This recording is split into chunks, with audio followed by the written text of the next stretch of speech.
Aloha. The video you're about to watch is episode number 1 of a new series that we're launching entitled World Changers. In this new series, we're going to be highlighting and showing the work and life of individuals who are changing this world for better. And this first episode is one of the most important ones. It's about my good friends, Daniel and Prima. They serve as missionaries right here in the mountains of Palawan in South Philippines. And just 6 days ago, Daniel and the Yellow Bee, the name of his helicopter, went missing somewhere over the waters in South Palawan.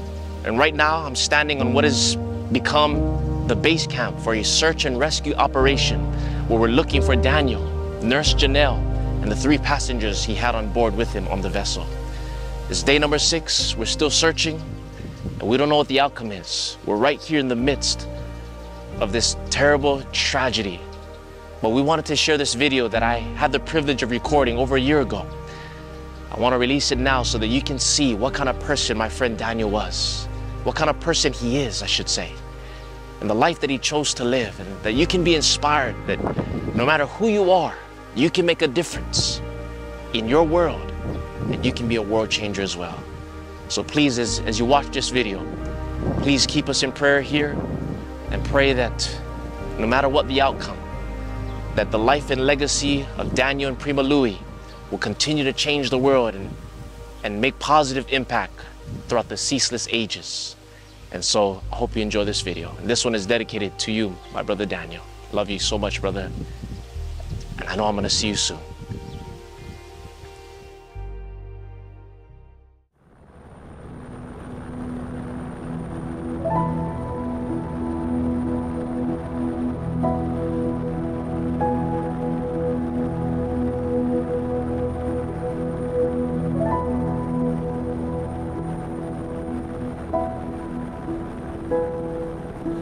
Many people will walk in and out of your life, but only a relative few will leave footprints on your heart forever. For me, Daniel and Prima are some of these people. This young couple have some of the biggest hearts ever. They're steeped in service and have laid themselves on the altar of the world's need. They are truly world changers of the highest order. Their love story began under the Medical Mission Pavilion here in Palawan, where they first met back in 2015.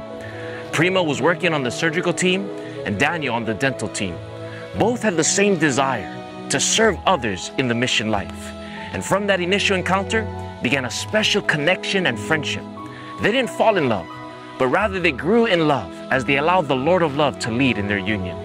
I was there when they first met on that mission trip here in the Philippines, and I have the high honor of officiating their wedding several years later.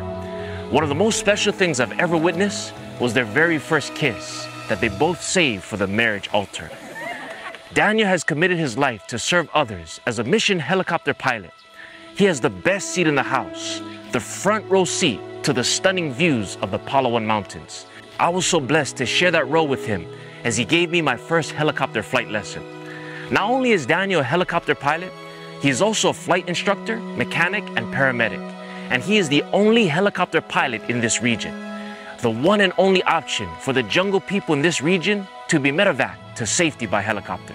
And picked up a 20-year-old young man who's been suffering for about a week, but he's been getting weaker and weaker.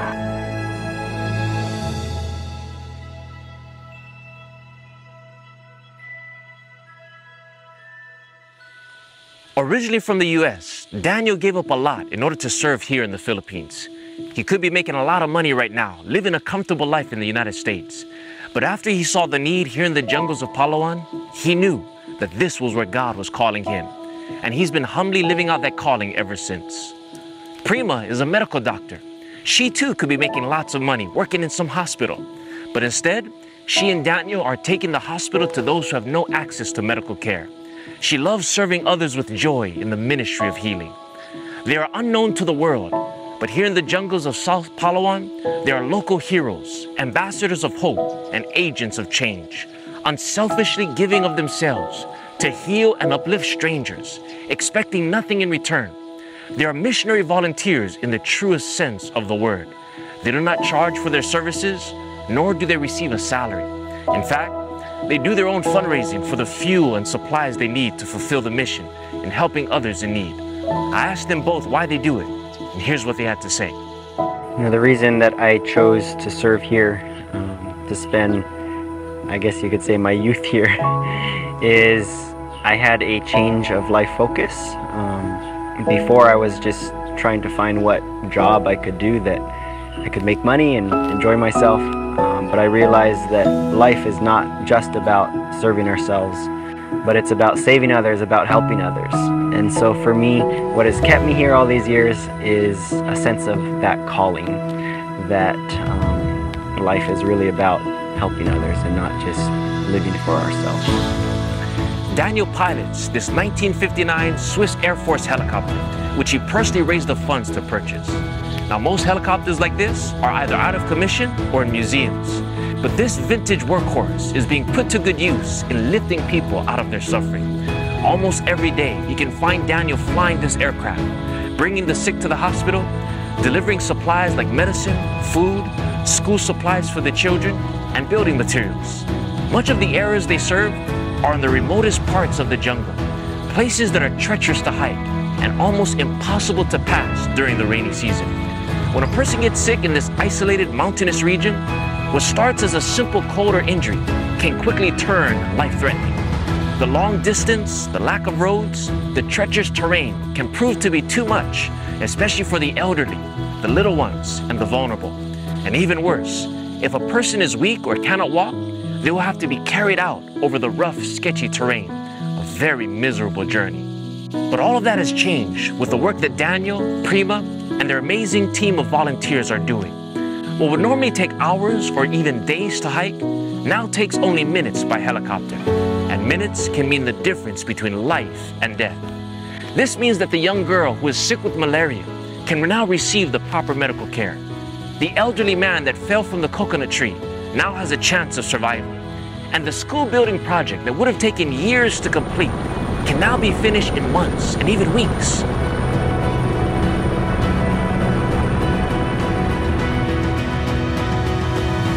Without a helicopter, the building supplies would have to be hiked in, one bag at a time. But now the helicopter can transport a whole load of supplies in minutes to keep construction moving forward. So many lives have been saved and forever changed by the sacrifice and commitment of this power couple. They and their team are making a difference for eternity. The incredible example and commitment of these young people have inspired me to re-examine my own life. It has caused me to take internal inventory on how I use my limited time here on earth. It has challenged me to dig deeper within myself and search for more ways on how I can be a world changer and a destiny transformer.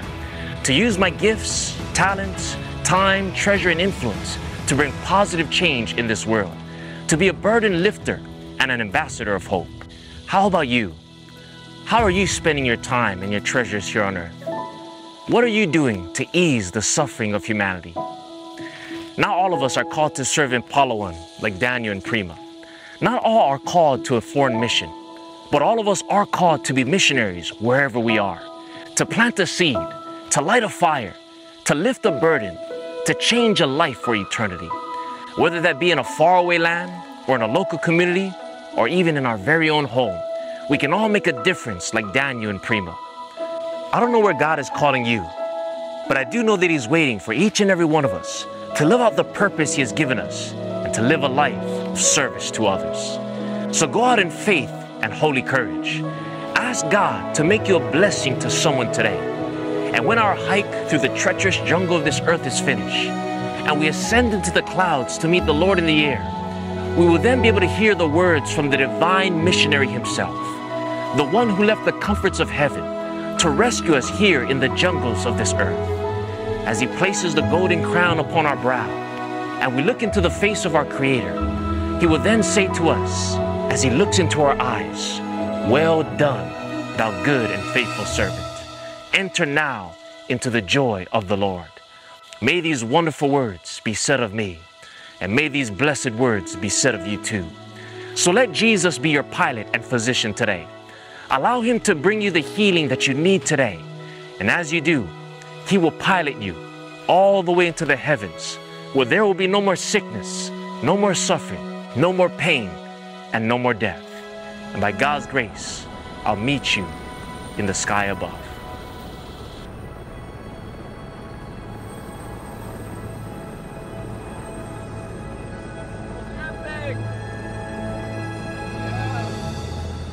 man, missionary pilot, Daniel Louis, everybody. Making a difference here in the mountain villages, Palawan. You know, we're brought into situations that try us, that test us, that challenge us, and it helps us to grow, and at the same time it's very rewarding to know that even if one life was saved, it would still be totally worth it.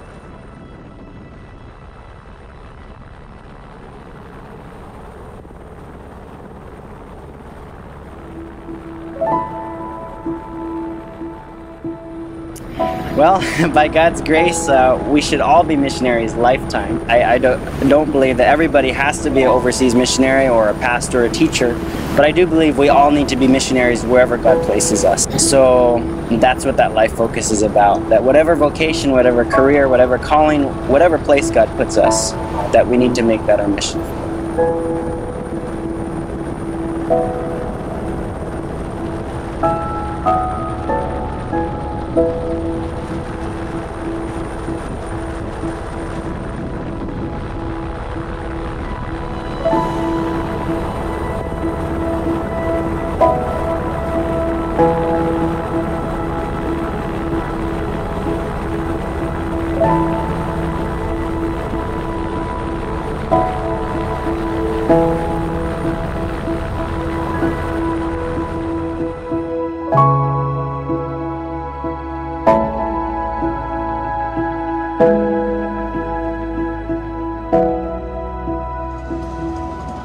So when you're flying and you can't see for whatever reason, something happens, like maybe a cloud or it gets dark and you have to use instruments, like what are you looking for?